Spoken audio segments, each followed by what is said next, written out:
The collab. All right, guys. All right, everyone, guys and gals. My name is Margot Graff. I am an actress. I also produce a handful of shows, and I also am a stunt woman. I train to do a majority of my stunts. I specialize in weapons, firearms, horse stunts. I actually just wrapped shooting a sci-fi Western pilot as the lead. Amen. Thank you, God. Where I got to do all my own horse stunts, which was amazing this last weekend. And then I also just wrapped shooting a wrestling TV show where we do all of our own wrestling stunts as well. Another pilot pitch. So that is who I am. I've been working with Armand maybe for like 3 years, helping him host different events, which I love and has been so much fun getting to connect with the community. And now today we have the honor of speaking with David Steinberg. So I'm going to go ahead and read his biography just so you can hear a little bit more information on him, the projects that he is involved with currently and has been involved with in the past. And then we'll go into some questions, and then I will let the audience take it from there. Please use the reaction button at the bottom to raise your hand, as it were. And Dave, I think you can actually, I can lower the hand for you. Awesome. I just unraised your hand, learning how to do this. So once you have a question, we'll kind of do it in order of a queue, so that first people to raise their hands and ask questions, we'll kind of go from there. And we have about 45 minutes-ish that we're going to have fun today. And then you're off to enjoy the rest of your Friday. So David H. Steinberg entered Yale at the age of 16, which is incredible, earned his law degree from Duke before abandoning his legal career to attend USC's Peter Stark producing program. Steinberg's first spec sale, Slackers, became a cult classic movie. And he has had 10 films produced, including 3 in the American Pie franchise, which we're definitely going to discuss.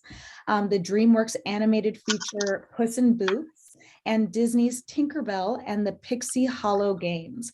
As a director, Steinberg wrote and directed the award-winning short film The Babysitter, starring Academy Award winner Brie Larson, and made his feature directorial debut on the romantic comedy Miss Dive. In television, Steinberg was nominated for a WGA award for his work on The Simpsons and has written for a variety of animated and live action series. He was the executive producer and showrunner of No Good Nick, an original series streaming worldwide on Netflix, and currently has another show in development at Netflix. Yay, we love Netflix, as well as films at Disney and DreamWorks Animation. So much amazing, incredible stuff that you've really been a part of, whether it's been live action or animation, directing, writing, being a showrunner. You've really been able to obviously dip your feet in so many hats and how they've all been able to like play on top of each other. My first question is, what do you feel was like the inciting incident in where you realized I didn't want to be a lawyer and I needed to pursue this itch I had to be, whether it was a writer first, were you, directing, kind of what was the flow of that? Well, I grew up on the East Coast. I grew up in Connecticut, and no one came to my high school career fair and said, come to Hollywood, be a writer. We didn't know that that was a real thing. I think probably I thought that the actors made up their own lines or something. I don't know. We just didn't know anything about the business. And so like a lot of people, I went to college and went to law school thinking, sure, this seems good. But I was so miserable being a lawyer. At some point, after practicing for about 3 years, I was working in New York on Park Avenue. I had by all accounts, made it. I had working on Park Avenue. I had an apartment on the Upper East Side. I was 23, and I was miserable because I just hated doing the work. It was a grind.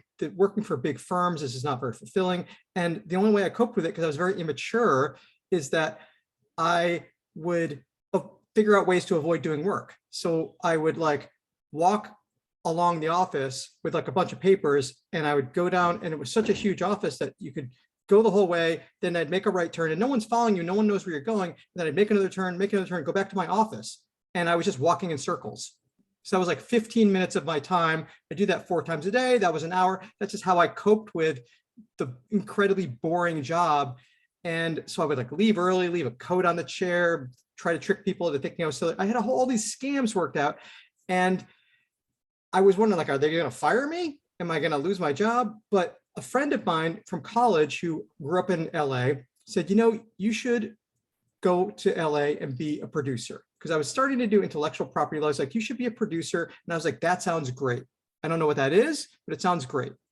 So like back in the 90s, Like anything but this. yeah, literally. exactly. So I would say, like, big pictures, I didn't like ever know I want to be a writer, producer, anything. And even when I applied, I didn't even know what it was going to be. I just knew that I didn't like what I was doing. And I think that the lesson that I learned was, when you're not happy, try something else. It doesn't have to be the right answer, but then if the next thing doesn't work out, just keep trying something else until you find the thing that you love. You don't have to know that you're going to love it before you try it. So I applied to film school in the graduate producing program secretly. I didn't tell my bosses. I went and took the GRE and told them I was going to the dentist. And so I secretly got in, didn't tell anyone I got in. And then 6 months of working and just not really working, but collecting a paycheck so I could afford to go to film school. And then I just announced I'm leaving. And the funny thing is, the lawyers were like, so where are you going, to some other law firm? And I was like, actually, no, I'm going to film school. And people were like, shut the door. And like, they're like, tell me about this. How do you get out? Like, some woman, this is a true story. A woman said, my dream is to own a flower shop. And I'm like, you're like a partner in a law firm. She's like, I just want to own a, I mean, you could do that. It was this weird feeling like I was getting paroled, and the other prisoners who were had life sentences were like giving me the thumbs up through the bars. They were just happy to see someone get out. And so I thought I was just quitting, but apparently I was a hero and didn't even know it. So I drove across country with my dad and went to LA kind of like for the first time. That summer I wrote my first script, because I was like, you know, everyone should have a script when you're a producer. I didn't even realize that producers didn't write the scripts. So when I got to LA, I started at USC, and I was like, I've got my script, and no one else did, because they were all want to be producers. And a woman in my class read my script. It was a stupid comedy. She's like, but I think it's funny. Let me get it to a lawyer, got it to an agent. I was repped at a major agency after 2 weeks of being in LA. And I thought completely normal, didn't think that was weird at all. And so that producer in my program wound up becoming my producing partner, and she's now my wife, and we've been married for 22 years. And that's how I met my wife. And we produced No Good Nick together, and she's downstairs. Hi, wife downstairs. We love that. So when you applied for the producing program, I know at different programs, you normally, like for acting programs, you normally act in front of a bunch of different coaches and judges, and Yeah. you send in tapes, writing programs, you submit scripts. What kind of stuff do you have to, or did you have to submit to get into a producing program? Well, for graduate producing, I mean, the rules might be different now, but back when I applied, it was just a matter of taking the GREs. You had to get 2 letters of recommendation and write a bunch of essays. And the essays were like, first of all, sort of a funny thing about the recommendations is that I did tell 2 people at my firm, and they're the ones that wrote the recommendations. And so one recommendation was from a judge and who was now a partner, and the other was from a partner in a law firm. So I think they thought that was a little funny that the recommendations came from a judge. But and the essays were like, what films do you feel, you wish you had produced? What kind of projects do you want to produce? And I didn't know what I was talking about. I was just making it up. And I think that probably my essays were like the worst part of my application, because I didn't know anything. And I was like, I liked Batman, and I would like to make a movie like Batman. And it was like, okay, sure. Why not just say Lord of the Rings, any big successful movie? So, but I think that was overcome by the fact that I was like a lawyer and had these recommendations. So anyways, they let me in, but I don't think my essays were my strong suit. I didn't even know what I was doing when I got there. Wow. And okay, so then you're now repped, or you were repped. Are you still with that same agent? Oh, no, What has been your journey with representation as a writer, producer, and now director?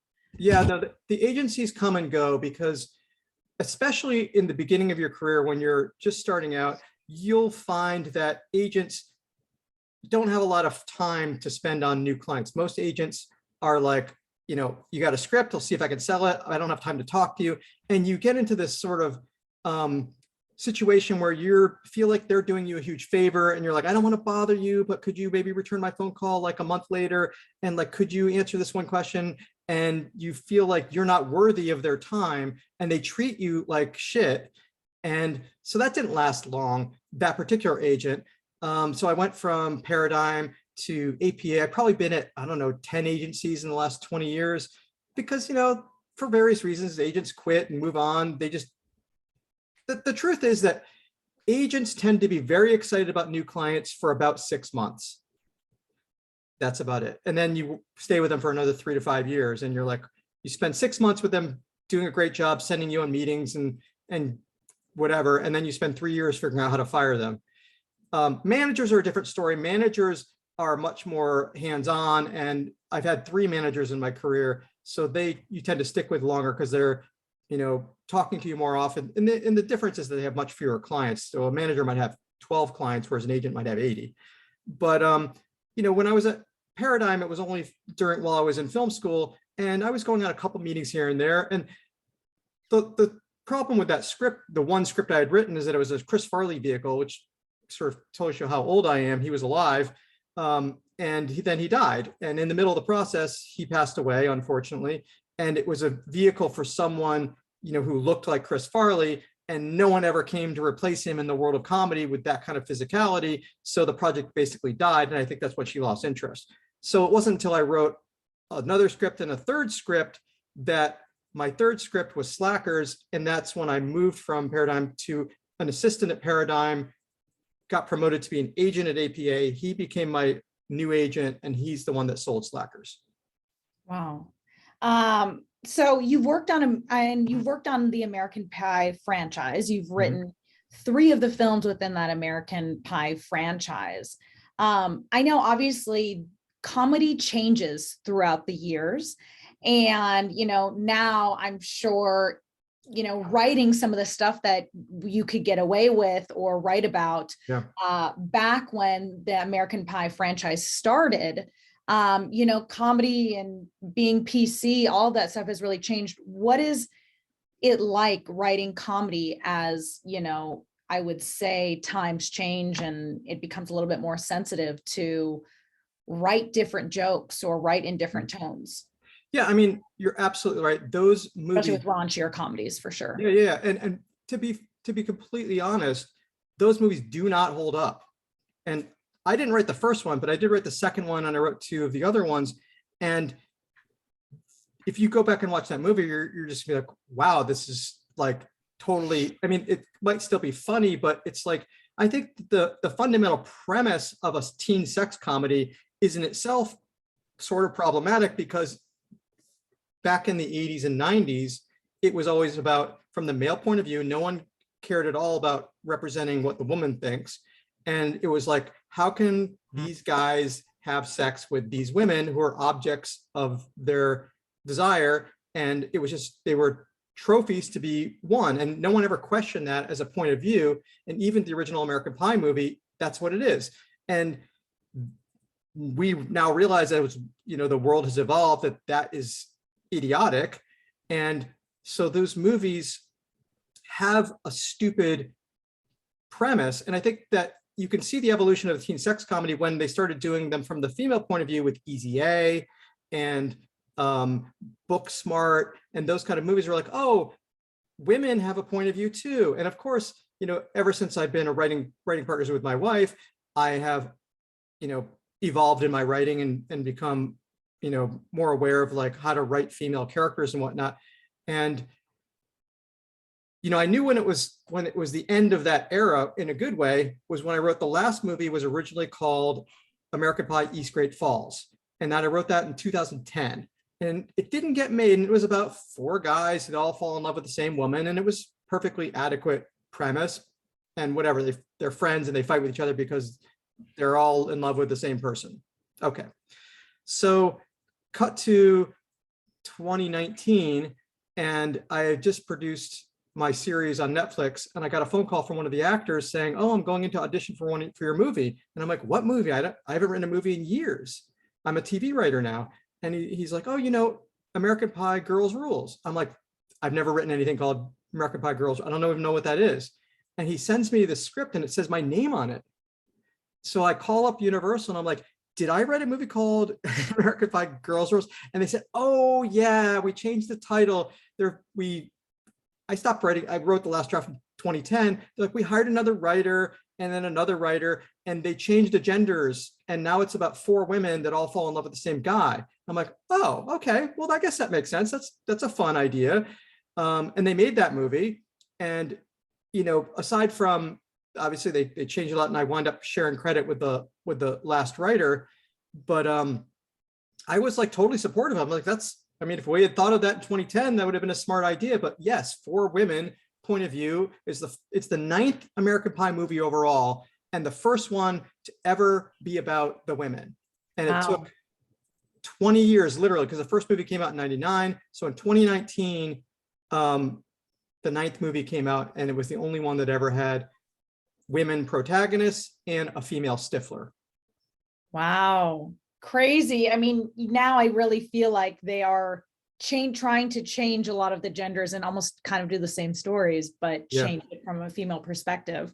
Do you find it to be, or what is the writing process like and pitching process of, say, wanting to write a movie in a sequel franchise versus coming up with your own whole storyline and everything else? Yeah. I mean, to be fair, like I mostly wrote film in the first 10 years and I mostly write television now, because the TV business is just a better business to be in. I think all the great writers are in TV now. And the other thing is that as a TV writer, you build a skill set of producing. So now I'm a writer producer, an executive producer of a series runs the show, you're a showrunner, and you have a skill set that is something that's marketable and you actually know how to make things. Whereas when you're just a writer for film, you're not really getting feedback and you're not getting the other writers, you're not working with other writers and you're not really learning about collaboration and you're not learning about producing. But back then when I was doing these, and I did a lot of sequels, there was a sort of middle period where I worked for Universal on like 5 sequels in a row. It was the American Pie ones, then I did Kindergarten Cop 2, Big Fat Liar 2, Daddy Daycare 2, or whatever, 3. I don't know. It was like Granddaddy. I saw Granddaddy. And the thing is, when you're going into for those kind of projects, which and there's a lot of projects being made are based on existing IP. You got to do your homework. You've got to like be aware of what the conventions are, what the tone of that movie is, but then like have a take of how to spin it into a way that's like hasn't been done before, especially with American Pie, where it's like there's so many of them. How can we do it again in a way that hasn't been done before? But even on like the ones that they're only like Kindergarten Cop 2, it's like, okay, so what's the twist this time other than it's going to be a different actor? It's Dolph Lundgren and it's not, Arnold Schwarzenegger. Other than that, what's the way of doing it differently? And so, you're focusing a lot on pitching your take of how it's fresh. Because that's, I think when you're going into any pitch, you have to like ask yourself, why would they say no? Why is this project going to fail? And how do I address that and head it off before anyone says no? So when you look at a sequel or a remake or whatever, say, well, why are they going to say no? Well, we're doing the same thing over again. What if and the question they always ask is kind of like Hollywood speak, is they say, why now? That's a question you get all the time. Why now? And you say, well, yes, this movie's 20 years old, but remaking it with this twist on things answers the question, why now? Because so many people these days we're in the gig economy and we're going to take something that's this and we're going to talk about it with this modern twist. So answering the why now and making it have a modern take, that's very vague because I'm not talking about a specific project, but that's really the key to do projects that are based on existing IP. When you're doing original stuff, then it's just about like, is this a big idea? Is it a big character, whether it's for film or TV? Is this like something that they can imagine a trailer that people are like, okay, I'm going to put this on my list. I'm going to hit the little plus button on, Disney or Netflix or whatever, because I want to watch it when it comes out. So how do you attract someone to your project? And it's hard. A lot of projects these days are very, well, obviously they're serialized, but they're also like slow burners. A lot of times you'll hear the phrase people say, well, it's really a 10-hour movie divided up into a TV show. That's great. And a lot of people can pull that off. But at the end of the day, if you can't condense that into a log line or a very simple trailer that is going to get an audience to say, I want to see that, then you're never going to get the network to say, yes, I want to buy that. So it's like, how can you condense this? This is a character we've never seen before. This is a world we've never seen before. This is an idea that's just so, original and cool that, et cetera. Awesome. And because you've had so many hats on and you've been a collaborator, especially like being in a writer's room, it's being a collaborator. Yes. Even being a director, you're collaborating with producers, the actors, yada, yada, yada. What has been like your biggest lesson you've learned from being a collaborator? And then also like, we got one hand raised. Everyone start raising your hands because I'm going to start kind of putting it off to you to take questions from there. So, but yeah, what's your biggest lesson you've learned from being a collaborator? Yeah, that is such a great question. It really goes to the heart of like how to be successful and have a career in this business, is like being able to trust other people to collaborate with you. And I would say that my biggest weakness in the first part of my career is not understanding that. And I think the problem with being a film writer is that you're working serially. So like if you do something original, or if you're the first writer on American Pie 2 as the first writer, Slacker's first writer, et cetera, you're going to get fired because that's just the way the film business works. And they're going to hire someone to replace you. On Puss in Boots, I was the first writer of 5. And it's not that they said, oh, you've done a bad job. It's sometimes you do a bad job, but sometimes it's the opposite. They say, you did a great job. We're going to make this movie. It's greenlit. We're going to hire this top director, and that top director is going to bring their top writer along. And congratulations, you're now being replaced by a better writer. And they don't say it that way, but that's what they kind of mean. And so you're not learning from those other writers. But I think that the fear that writers have when they're first starting out is that their words are going to be replaced, their vision's going to be destroyed, and they want it to be 100% what they wrote because they put their heart and their soul as writers, as creative people, as actors. We all want our creativity to shine, obviously, and we're afraid that another person or people are going to diminish that. And it's not that you have such a big ego. You're like, well, my work is genius and I don't think anyone can tinker with it. Maybe there's people that have that view. That's bad too. But even like in a more, understandable way, just the idea that like, I'm not saying it's genius, but it's my heart. It's my script. It's my baby. And I think that when you let go of that ego and let go of that feeling that it has to be exactly that way, because no matter what, film, TV, it's all a collaboration. There's actors that are saying your words and they're not going to say it the way that you exactly thought they might say it. They're going to bring their talent and experience to the project and hopefully make it even better. And that's what everyone's trying to do. No one's trying to make your project bad.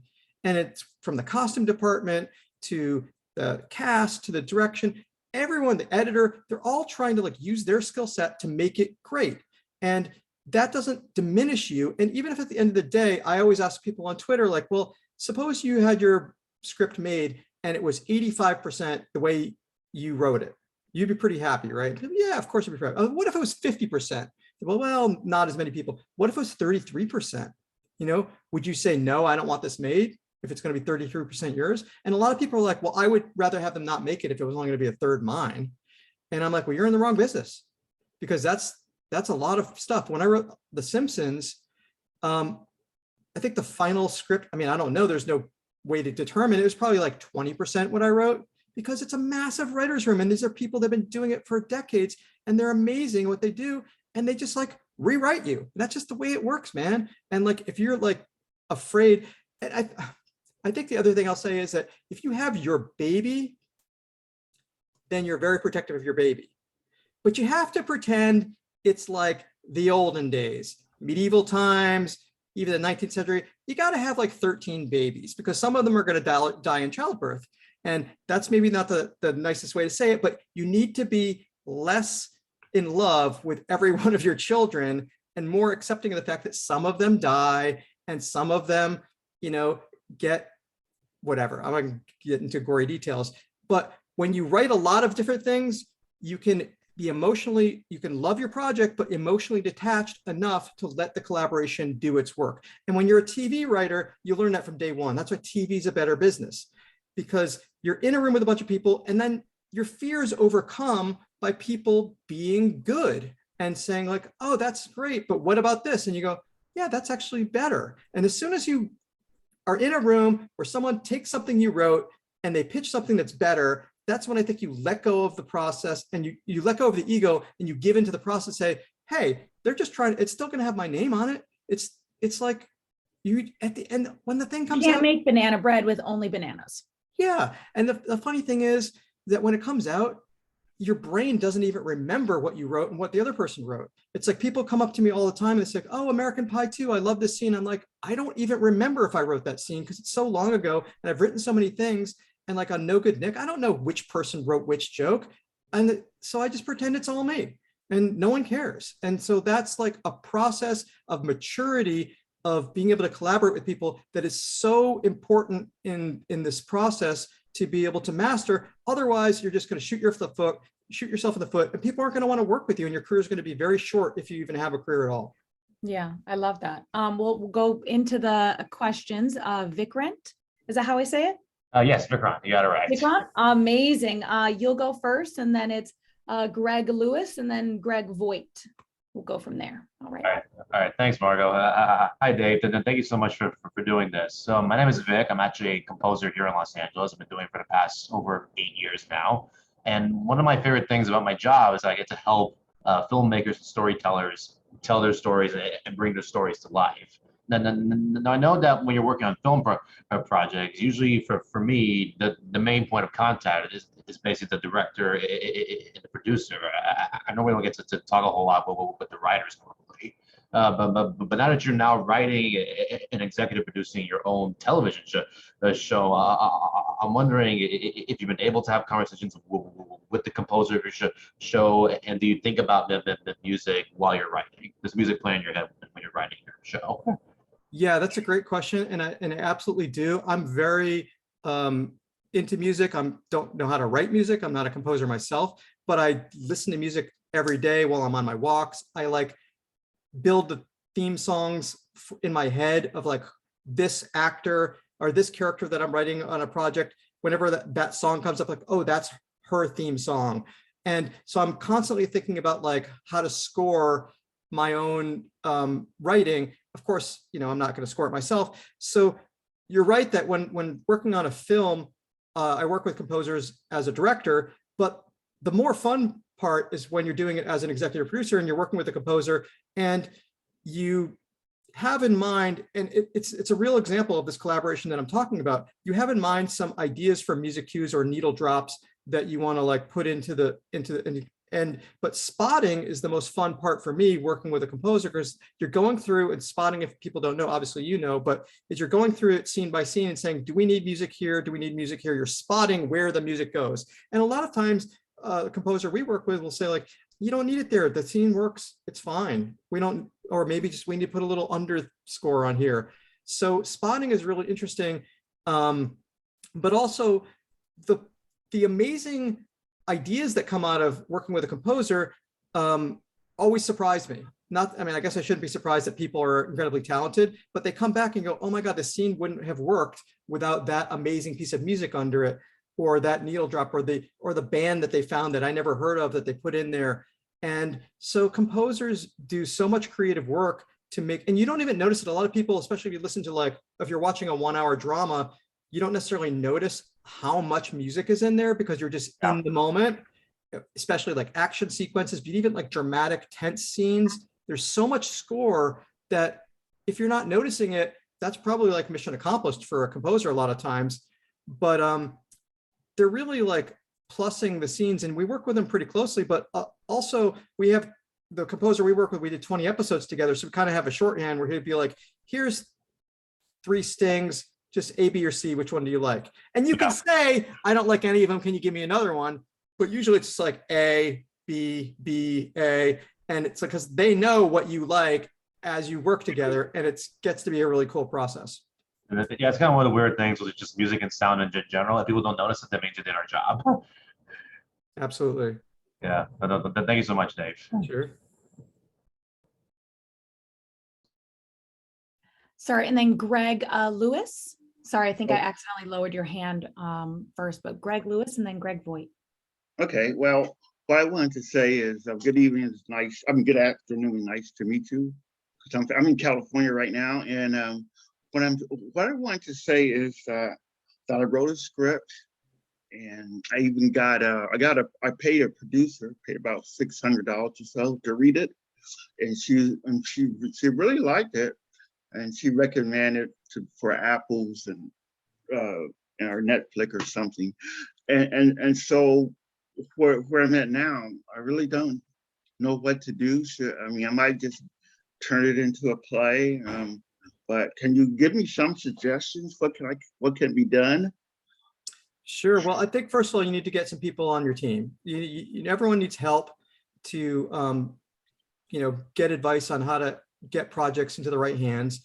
And typically for a writer, you're going to want to get a manager or an agent. Agents are harder to get because they are busier and you need to a lot of times already have things going before an agent will take you on. But managers represent new writers all the time. And how do you get that manager? Obviously, that's the $1 million question. That's I don't have any easy answers for that. You're going to have to send query letters. You're going to have to figure out who's looking for people, et cetera, et cetera. But you want people on your team that are going to be able to advise you where to send it, what producers go to. I'm not sure about the producer that you work with before. It sounds a little bit unusual, we'll say, for them to charge you money to read your script. I mean, if it was a paid coverage service, then I can understand that. But if they were a producer that it's just a freelance producer, typically they don't charge you. So I don't know what your situation was with that. But if this person liked your script, the first thing I would do is say, great, can you introduce me to a manager? If you believe in the script, who do you know that we can get on the team? And ask that producer to make a referral to an agent, manager, lawyer, someone that can represent you. Yeah, but the problem with that is that it was through a company, and the producer is working with this company, and I don't think she got the power to do that. But she is a known producer. She did make movies. Her name's out there, and I was wondering if I can use that as a way of getting my foot in the door by what she wrote about the script. Now, I didn't make changes like she said, but I want to know if I could use what she wrote as Well, you could certainly use it. I don't know if it's going to be like the golden ticket to like getting you anywhere. It's not like you don't have any right to say what she said. And she's like, this is the best script I've read all year. You can certainly say, so-and-so producer with these credits said this quote, and therefore you should also want to read my script. That's certainly a way that people tout their accomplishments. So absolutely do that. okay. But I don't know, depending on who she is and what her credits are and what she said, it might not be enough to get people excited, but maybe it will. Yeah. Okay. Maybe independent producers or something like that. I could approach independent companies, independent filmmakers, right? Absolutely. You can approach, don't just narrow it down to independent producers. You should try to get anyone and everyone who might be interested, who might make this movie or whatever. If it's a show, then a show. But I think you should really focus on getting a manager first, because that's a person who's going to protect you and make sure that you're only submitting it to legitimate people. Okay. All right. Thank you very much. Sure. Thank you, Greg. Now we have Gregory Voigt, and then Ryan, Christina, and Vic, and then that'll be the end of our queue for questions today. So first of all, thank you for taking the time to speak with us today. I really appreciate you taking time out of your day and speaking with us novices, so to speak. My question is, you mentioned you went to the Peter Stark producing program, and I'm wondering, what was that like? What did you get out of it? Have you recommended other people to do it? What was your experience with it? Yeah, I loved it, but it's a huge trade-off. Anytime you're looking at going to film school, it's a trade-off of time and money versus access and knowledge. And could I have learned everything at the Peter Stark program on my own? Yes. it would have taken a lot longer and it would have been a lot harder to get access to that information. So having been a lawyer, I had saved up my money and I was able to afford film school. If you aren't prepared to spend that kind of money, you're not missing the boat on your education. So it will teach you much more quickly the ins and outs of the business, especially the producing program, which is focused on like the business of Hollywood, which is, in my opinion, a better way to become a writer is to go to the producing program, because then you're learning, because you're still learning about writing also, but you're learning a lot of writing by writing. And meanwhile, your classes are being taught by top agents or studio executives, and you have access to some really fantastic people, especially at USC. So you're learning about the business. We took classes on marketing. We took classes on scheduling and budgeting. We made our own little film. So we did everything. We know how to edit. So you're being exposed to the entire wide gamut of the film and TV business. So, and you're doing it in a short amount of time. It's a 2-year program for grad school. So it's a fantastic program if you can afford it and you can afford not to work for 2 years. It's hard to do it and have a day job, so going back to school is a luxury. And I also understand that, it's a little bit of a privilege, if were in my situation where I was already making a good living and I could afford to like take 2 years off. And I did take loans too, to pay for it, but that's a big investment. And if you already have loans from undergraduate or whatever, I'm not going to say, oh, definitely worth your $100,000. Maybe it's not worth your $100,000. But if you can swing it, it's pretty good. Thank you very much. Sure. All right, and now we have Ryan. Let me see, Ryan, you're unmuted. Amazing. Ryan, then Christina. Hi, Dave. So having worked in film, I'm just starting to finish university and I'm looking to become a cinematographer. So having worked in film, do you have any advice for cinematographers having been working on films?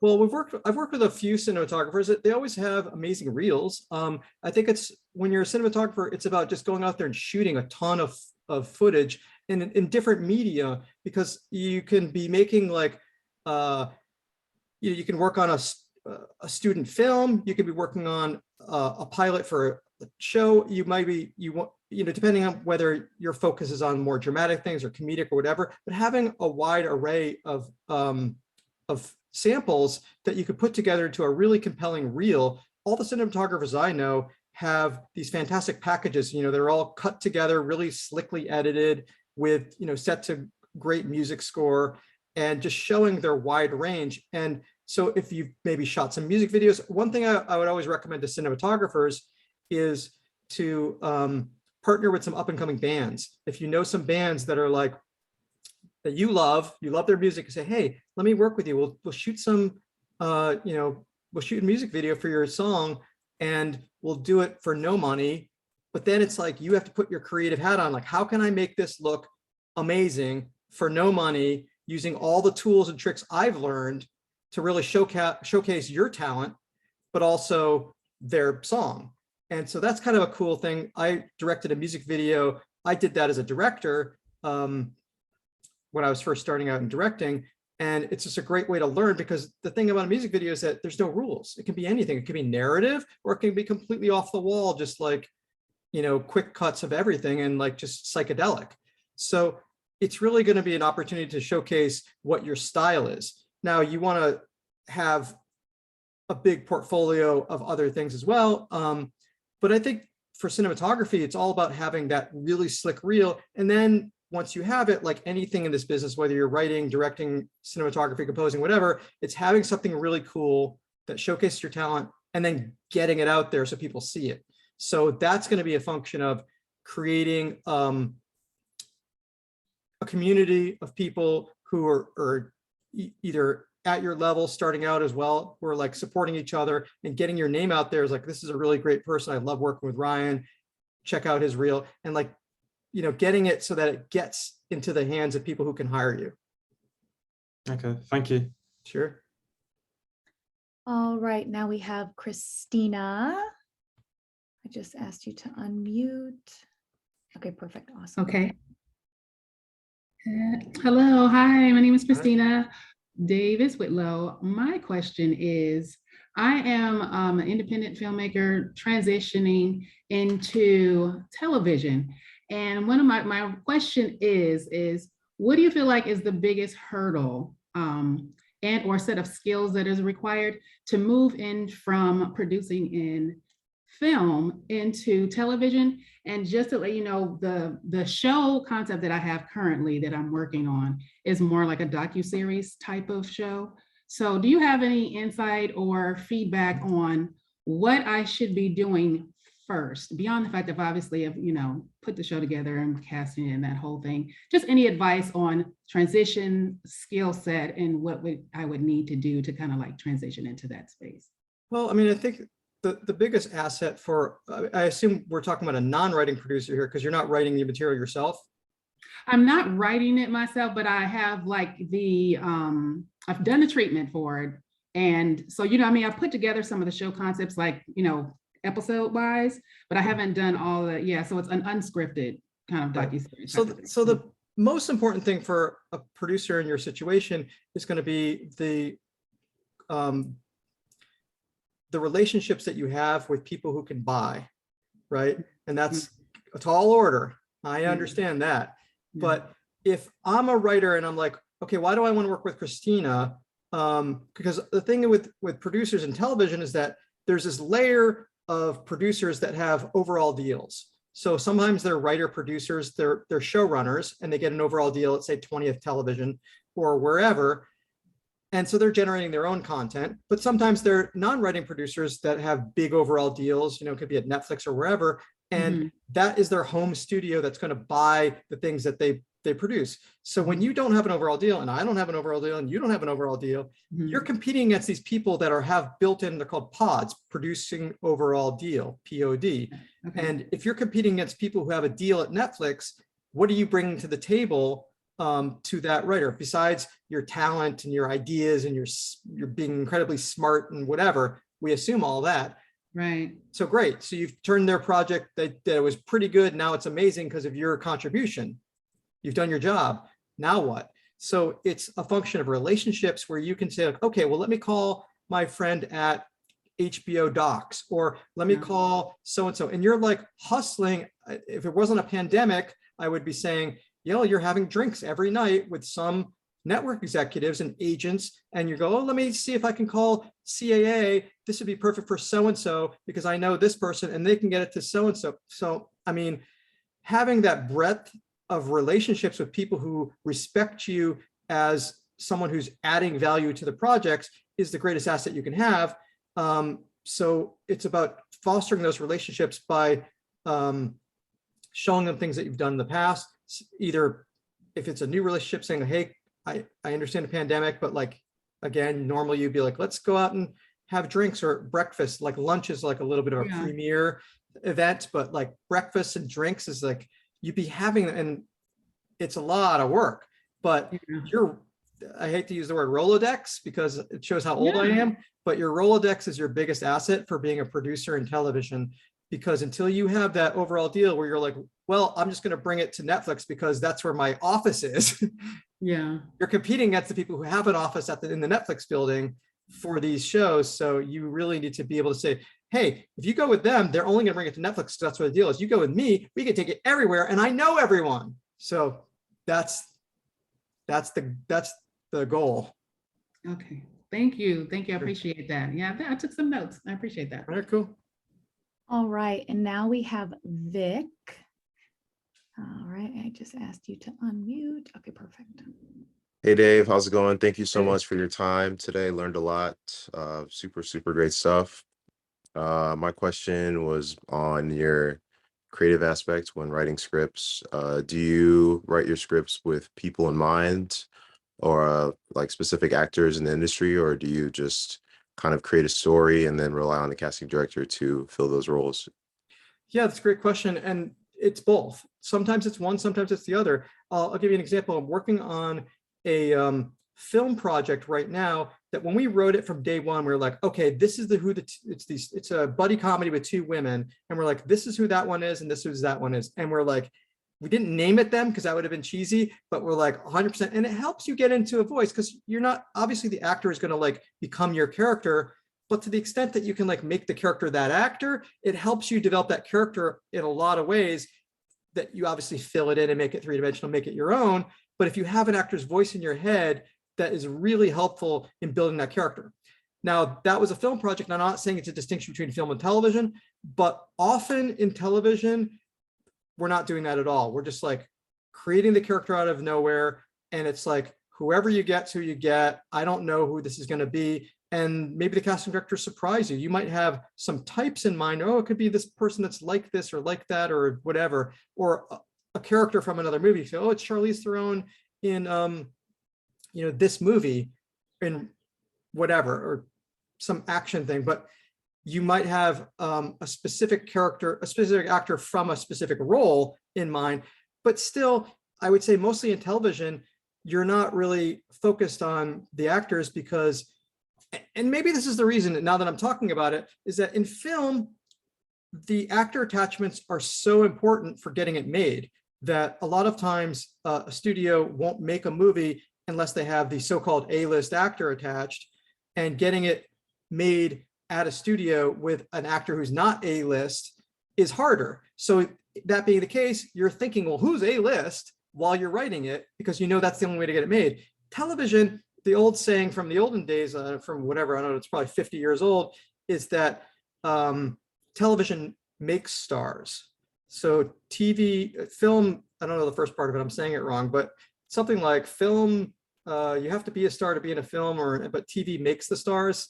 The point of I'm saying it really badly, sorry about that. But the point of the story is that in TV, you don't need there to be a star. I mean, yeah, if you get a big actor, it's helpful. But the point is, by doing the show, they become a star. No one was a star on Friends. They became stars from doing Friends. So making the TV show makes you into a star. And that's why you don't have to like pick from one of the 10 people who are already big stars. And so in creating those characters, don't think about actors as much in TV, although, it's hard to like not think about it at all. That's awesome. Thank you. Appreciate it. Okay, we actually have time for our last question from Dr. Keith. After Dr. Keith, we'll take a group photo and then we'll say bye-bye.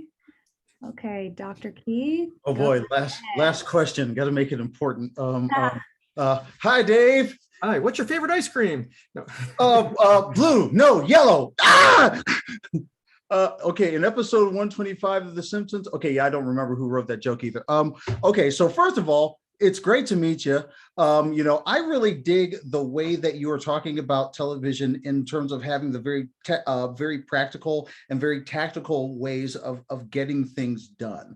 But so I want to go to something earlier that you talked a little bit about collaboration. So I'm a writer. I like to tell stories, usually through comedy and humor, about folks who are making their way through the status quo, right? So, so with you being in rooms a lot of times and the many different opinions that might happen as you're trying to shape a story, what are the things that you do and what are the tactics that you leverage in order to both keep things focused on what you believe the show's vision is supposed to be, and at the same time honor all of the many different ideas that are being shared through the contributors who are working to all help them make the show great? Right? Some of them may be really, really great in the moment, or some of them may be later, but like you're still the one responsible helping to get that ship guided and get everybody focused, but you want to honor all of those opinions. What kind of stuff do you do and how does that work for you? Yeah, that's a great question, because it's honestly the biggest challenge of being a showrunner. And like, for those who don't know, in television, in a writer's room, the showrunner, the person who created the show and who's running the show, is the one whose vision is being being implemented for the episodes. So like when you're a staff writer and you're writing your original material, go, oh, I've got all these great ideas. That's not the assignment. When you're in that writer's room, your assignment is to write it in the voice of that showrunner, his or her pilot and their definition of the characters, and it's their decision, and they're going to be the ones that decide which way the story's going to go, which way whether you're honoring the characters or whatever. So the skill set that you need to be in the writer's room, from staff writer on up to co-EP, the skill set is contributing original ideas within the framework of what the vision is, what's the assignment of this show as dictated by the showrunner. And you might disagree, and you might think the showrunner is wrong, but it doesn't matter. It's their show. And you're going to have your name on your episode, but it's still their show. So when you're doing it from the other point of view, when you are the showrunner, it's about having as clear a vision as possible. So if you're like, well, this character is kind of like this and kind of like that, then everyone's going off in a whole bunch of different directions. So what we do is we give them a big document that's like, here's this person's backstory, and it's stuff that doesn't even make it into the show, but it's like, here's the history of this character from the day they were born or whatever. So you get it. So you understand who these characters are. What are their dreams and aspirations? How do they interact with those characters? What do we know about them? And so before we even get into the room on day one, we're giving out these documents. We're saying, here's the Bible, here's the pilot episode, here's episode 2, here's what we know about them. And we spend the first 2 weeks of the writer's room just talking about the characters. We're like, we don't want to pitch ideas yet. We just want to talk about our characters. And so the challenge is, from being a showrunner, is having that clear vision, communicating it clearly, but also being open to like going in different directions if it's going to make it better. So you can't be like, here's the vision, we're locked, and everyone just do what I say, because that's then when you don't need all these writers. So it's that compromise where you're like, okay, is this within my framework of what I'm going for? Maybe it's a little different, but is this making it better? And so how do you get those ideas pitched to you, whether it's just a joke, whether it's a character trait, a backstory thing, or an entire storyline? Is that consistent with what I'm going for? Or is it so good that maybe I change a little bit what I'm going for? And if it's not, how do I shut that down, that avenue? Because sometimes bad ideas lead to good ideas. We always say in a writer's room, there's no bad ideas, just say what's on your mind. And if we don't use it, it might lead to something else, or maybe we'll use it next season or something. So you want to have people feel that their ideas are being considered and that they're being helpful and they're leading to other good things, even if that particular idea is not being used. So how do you say no without shutting it down? And that is a really, really challenging thing. And that was the thing that I worked the hardest on in being in the room. And I'm not saying I'm an expert on it. It's very difficult. You're like, someone pitches a joke and you're like, you don't think that's funny, or you don't think it's a good one. You're like, what do you do? It's it's my decision, me and my wife together. And we're like, oh yeah. And you're like, okay, that's really, really funny. Awesome. And you don't say, but no, because then that person's like, oh shit, I got to know they hated my idea. Now I'm never going to say anything again.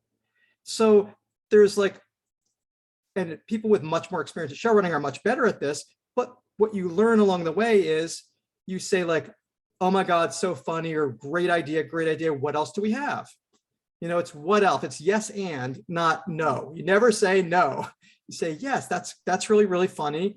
And the writer's assistant is writing everything down, and they have a shorthand with you, and they know whether that joke's landing or not, or that pitch or whatever. If they're saying, what if the character, stole a pizza? And you're like, that's really funny. And the writer's assistant knows that you don't like that idea. So they're like pretending to write it down, but they don't write it down. And you're like, what else do we have? And like, everyone knows that you want more different ideas. And hopefully the person who pitched the idea doesn't feel like you're just saying that they failed, because it's really hard to be in a room full of people and to pitch your ideas. And it's nerve-wracking. And especially if you're a younger writer, if you're a staff writer or lower level, and the experienced writers and no one laughs at your joke, or like you pitch a dramatic scene and everyone's like, okay, and it's just crickets, that's tough. And you're gonna like, how do you get back from that sort of perception of failure and keep doing your job, which is to keep pitching? And that's the job. You want to, as the showrunner, be making sure everyone just keeps pitching. If it doesn't work, it doesn't matter. Just keep going, because I need ideas. We'll get a good one eventually. Keep pitching ideas, keep going, go, go, go. And how do I become a cheerleader for my staff without saying yes to all the ideas that I didn't like? Because, at the end of the day, when the script comes out and they see that none of their ideas are in there, they're going to know that you didn't use it. It's not like you can say like, oh my God, I love that. That's going to definitely be in the episode. No, it's not going to be in the episode. Don't worry. We're not going to use it. they're gonna know. So it's a really challenging thing. And you think like being a showrunner is like the greatest job in the world, and it is, but it's also really, really hard because you want to be a nice person and you want to be supportive, and saying no, because frankly, 90% of the pitches are no's, right? So that's challenging. So does that answer your question? Oh, yes, you did. And you answered great. it very thoroughly. So, I would ask follow-ups if we had time, but we don't. But I thank you very much for answering my question. And I thank you, Margot, for letting me ask that question. Of course. Thank you. Thank you. All right. So I'm going to put us in gallery view. We're going to take an awesome photo, little screenshot action. All right. Everyone give like a smile or a thumbs up. 1, 2, 3. Love it.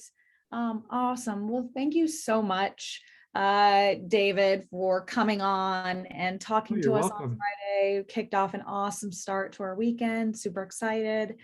And how can people stay in contact with you, or at least like up to date on your work if there's anything? So my main social media is Twitter. The screenwriting, to be honest, the screenwriting community in Twitter is amazing. They're very nurturing. It's like the rest of Twitter is really a harsh place to survive, but screenwriting is like, you sold something, good for you. You made it into a competition. Here's some advice.